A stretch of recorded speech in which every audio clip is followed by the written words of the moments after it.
Hello everyone, today I will show you how to edit, highlight in a PDF file using Nitro Pro PDF Editor. This is my PDF file and I'll edit this highlight and I'll change this highlight color, also delete and newly add highlight.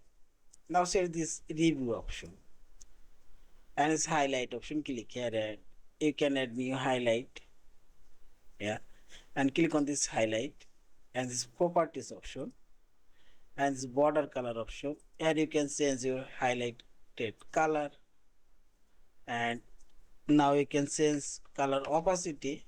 See this one also. I'll change this color similar way and make it this color, and see this. And if you want, you can delete. Simply click on this highlight and press delete key for our keyboard, or press right button for our mouse cursor and it's delete, and add new highlight. Similarly, says color.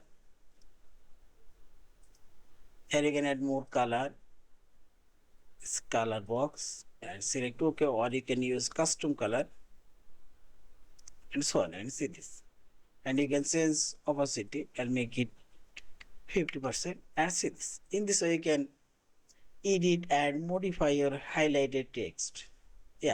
And finally select this file option, save or save as in PDF file. Thank you for watching. Please subscribe, like, share and comments.